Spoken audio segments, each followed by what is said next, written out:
Hello, and we're dissecting the latest Ireland Thinks opinion poll in the Sunday Independent this weekend. I'm joined by Gabby Gattis-Skaita, political correspondent with the Irish Independent, and Kevin Cunningham of Ireland Thinks. Gabby, this is the first poll since the local European elections.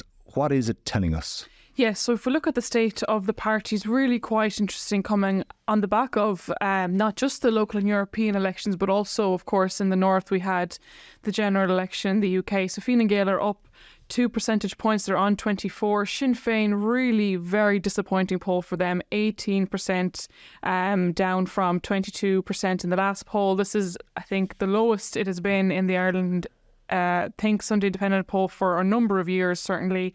Fianna Fáil, now the second largest party, on 20%. They're up 3, then they're followed by Independents on 20%, Social Democrats 4%, they're down 1. The Greens are no change, Aontú on 4%, up 1. Labour, no change, and Solidarity, People for Profit, up 1. So it's quite a positive result for the government, especially for Fine Gael. If you look at also Simon Harris's personal ranking as leader, he has now actually surpassed Taoiseach Micheál Martin, and Micheál Martin was at the very top of this category for a very, very long time. It was very hard to outdo him. Simon Harris is now on 53% approval rating, Micheál Martin on 51%. So quite a positive results there. And also, if you look at if your pollsters were asked who would be the next leader in the general election, don't mind your own personal preference, Simon Harris also coming out on top there. So far so good for the new Taoiseach. Right, so a similar pattern to the local European elections. Fianna Fáil and Fine Gael up top, Sinn Fein down third. The number is different, but the trend are the same. Kevin, why is this happening to Sinn Fein? Yeah, it's interesting. Well, on face value, I sometimes wonder whether this is a function of people having voted for these local candidates and now sort of feeling a little bit closer to the party that they voted for, because we know that those local elections was principally about candidates. And I guess if you start voting for a Fianna Fáil candidate, Fine Gael candidate, maybe that kind of sticks for a little period. So obviously Sinn Fein in third in this respect. We asked a question which was, what do you blame for the recent poor performance of Sinn Fein in the elections and polls? And a number of different options were offered here, but the most prominent option here was the lack of clear message over immigration, for which 33% indicated it was that. 26% said a faltering leadership, which is interesting as well, being the kind of second most prominent option, because again, Mary Lou McDonald's approval rating is kind of still continuing to sink. She's on 34%. Again, a good bit behind, as Gabby has said, Simon Harris, who's up to 53, and Micheál Martin on 51. The third option there was the party is seen as too establishment, for which it's only 12%. And then the last option that we offered was the housing delivery has improved over the coalition, and only 6% indicated that. And that's interesting because what we're seeing is this decline in support for Sinn Féin over the last couple of months. Obviously, immigration is still a prominent issue, but housing is also still a prominent issue. Housing is still the number one issue for voters in this electorate.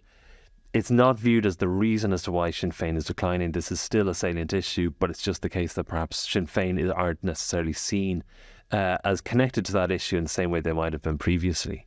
Yeah, so you've basically ruled out certain options, such as, you're seen to be too much a part of the establishment. Not really.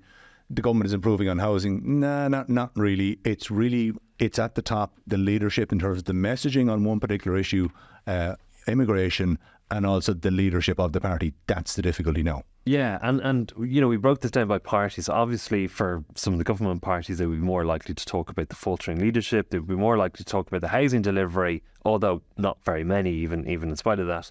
But the Sinn Féin voters are clearly pointing to this delivery on immigration, as are Aontú and independent supporters. And remember that a lot of the vote that Sinn Féin has lost, although some seems to have gone to the government as well, a lot of it has gone to independents, others, and even a small bit to Aontú. And those voters are the ones that are also emphasising this immigration issue as well. So it's probably something that we've known for a while, but maybe it's just crystallised for voters a little bit more in the context of those local and European elections, where they're now connecting those issues more with their party preferences, and maybe that's how these sorts of things are kind of working themselves through the political system in the context of that.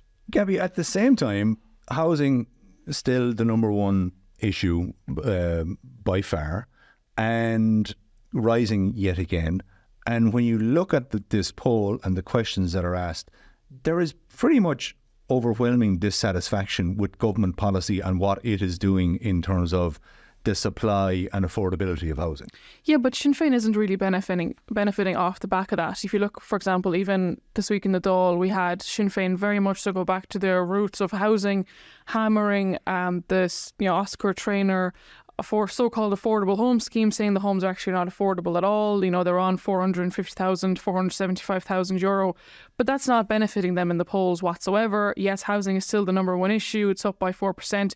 Immigration, I will make the point, has fallen significantly. It's still in that second spot, but even from last month's poll of 41%, it's now at 29. Also, we asked pollsters, interesting question, what should Minister Jack Chambers, who's of course the new finance minister, prioritise in his pre-election budget? Housing is number one issue there at 24%. People are also saying tax cuts for PAYE, USC, income tax, 21%, also a priority for people there. So even though there is unhappiness with the government's performance on housing, it's still the biggest issue. It's perhaps maybe fallen down the ranks a little bit, but it's back up there now again.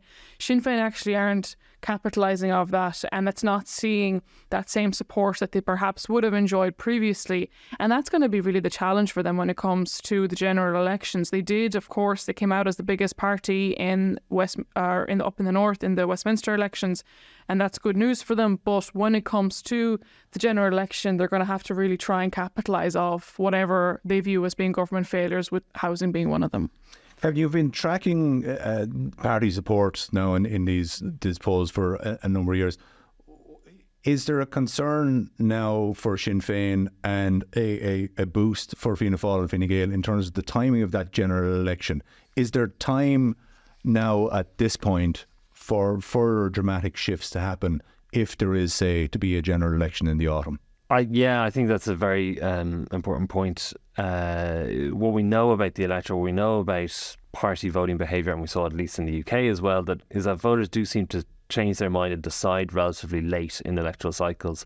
A very large number of voters might not necessarily be certain. So as you get closer to an election, invariably this voting intention could obviously change. But what it does indicate, at least right now, is that where government party support is upwards over 40% and they're actually improving in this context, perhaps it's an indication that if there was a general election, the people are open to voting for Fine Gael and Fianna Fáil. I mean, they got 46% in the local elections, which is slightly larger than they even have in this national poll.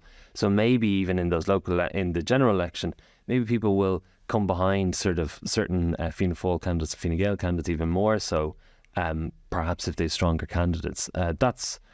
I guess that's one way of looking at things. Another way of looking at the sort of attractiveness of whether people want an early election, some of the data that we have also indicates that more people do want a slightly earlier election than previously, but still the numbers that want an election immediately is actually quite limited. So, I mean, most people want an election somewhere down later at the end of the year, and some want it sort of early next year. But the enthusiasm for election isn't necessarily massive, but yeah. Gabby, thanks very much. You can read all about this opinion poll and the breakdown of the graphics and the details of the demographic spreads in the Sunday Independent and online on the Irish Independent.